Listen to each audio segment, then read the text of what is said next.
Proses recovery blefaroplasti lebih singkat dari bedah plastik lainnya. Sebenarnya nggak juga sih kalau untuk proses blefaroplasti itu lebih singkat daripada bedah plastik lainnya, karena kandidat blefaroplasti hanya untuk orang yang sudah mengalami proses aging atau penuaan. Enggak, tentu tidak. Bentuk lipatan matanya lebih diperbesar, diperjelas, itu bisa kita lakukan.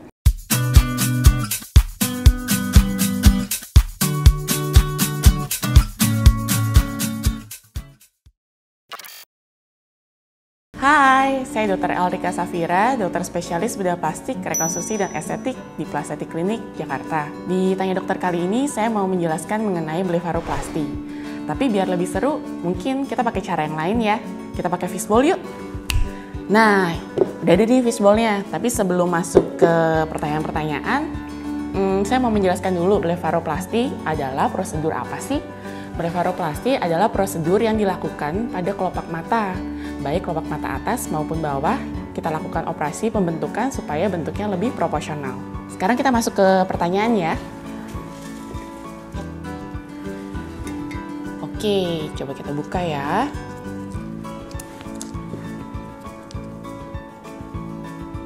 Proses recovery blefaroplasti lebih singkat dari bedah plastik lainnya. Sebenarnya nggak juga sih kalau untuk proses blefaroplasti itu lebih singkat daripada bedah plastik lainnya, karena itu tergantung dari respon tubuh masing-masing dari pasien. Dan juga memang rata-rata untuk proses di wajah itu yang kita perlu perhatikan adalah bengkak dari wajah dan juga memarnya, karena wajah itu operasi apapun banyak pembuluh darah sehingga kemungkinan untuk cedera pembuluh darah yang menyebabkan adanya memar atau kebiruan itu cukup tinggi. Biasanya sih memakan waktu dari waktu 1 minggu sampai dengan 2 minggu untuk proses recovery-nya. Oke, kita ke pertanyaan selanjutnya ya. Kandidat blefaroplasti hanya untuk orang yang sudah mengalami proses aging atau penuaan? Enggak, tentu tidak. Jadi untuk kandidat blefaroplasti itu ada bermacam-macam kandidatnya. Pertama memang betul untuk yang orang sudah mengalami proses penuaan. Apabila untuk kelopak mata atas, kelopak mata yang dirasakan kulitnya sudah turun, kemudian menghalangi penglihatan, itu kita bisa membenarkan kelopak mata kulit yang kelebihan kita buang sehingga bentuk mata lebih estetik dan juga tidak menutupi penglihatan lagi. Tetapi untuk kelopak mata atas juga ada pada orang-orang yang kita sebutnya ptosis. Jadi memang dari secara bawaan ataupun baru sejak dewasa muncul keluhan bahwa kelopak matanya itu lebih menurun, bisa dikarenakan karena kelemahan dari otot mata. Jadi operasi pada pasien dengan ptosis pun otot mata akan kita kencangkan, kita benarkan sehingga bukaan mata lebih baik. Dan juga yang tidak kalah banyak dilakukan adalah operasi untuk membuat lipatan mata pada pasien-pasien yang sebelumnya belum memiliki lipatan mata.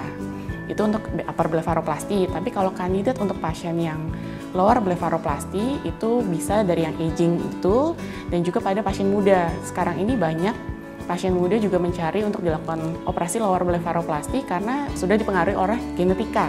Jadi walaupun pasiennya masih usia muda, usia 20 atau 30 tahunan, tapi mereka sudah merasa mempunyai kantung mata.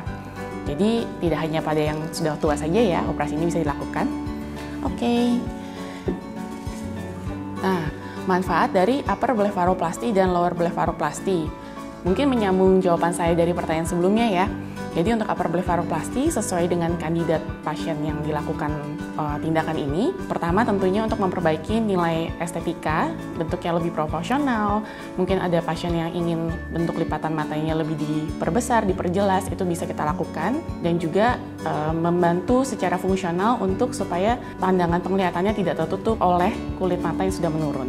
Dan juga untuk kalau yang di lower blefaroplasti lebih kepada untuk secara estetik, jadi tidak ada bentuk kantong mata, keadaan matanya kelihatan lebih segar, tidak terlihat sayu lagi. Lanjut ya, upper dan lower blefaroplasti bisa dilakukan sekaligus, bisa banget. Apalagi pada pasien-pasien yang biasanya memang sudah lebih banyak pada pasien-pasien yang aging sih. Jadi kan kalau proses aging di wajah biasanya berjalan simultan tuh, baik atas maupun bawah. Jadi proses koreksi pun kita bisa lakukan secara simultan.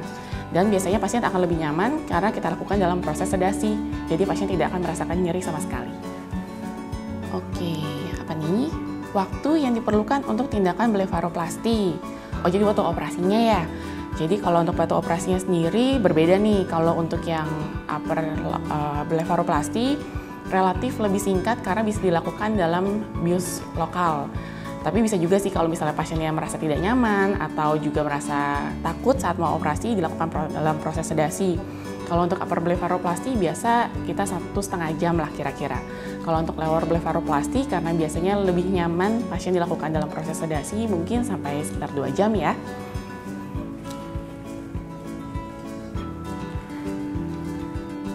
Oke, melakukan blepharoplasty harus dilakukan di klinik kecantikan atau harus di rumah sakit?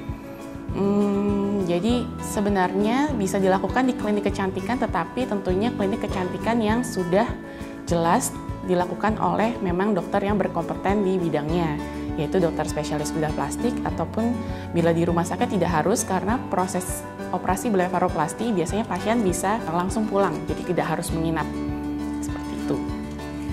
Wah, pertanyaannya penting nih untuk teman-teman tahu ya. Worst case apa atau kasus terburuk apa sih yang bisa terjadi setelah melakukan operasi blepharoplasty? Jadi namanya memang operasi blepharoplasty, setiap operasi mempunyai resikonya masing-masing.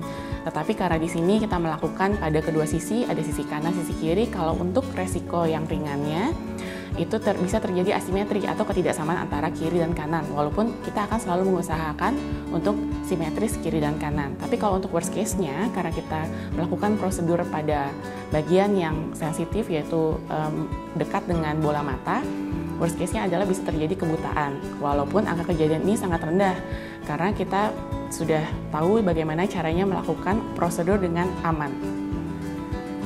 Blepharoplasty bisa mengatasi ptosis. Ya, tadi saya sudah sempat sebutkan ya. Jadi kalau yang buat teman-teman belum tahu, ptosis itu apa sih? Ptosis itu proses, jadi kalau secara terjemahan ptosis itu turun. Nah, turun itu bisa pada pasien anak-anak yang memang sudah terjadi kelopak matanya menurun sejak lahir ataupun saat pasien dewasa. Bisa untuk mengatasi ptosis? Bisa. Karena pada tindakan blepharoplasty untuk pasien dengan ptosis, kita akan melakukan juga pengencangan pada otot kelopak matanya.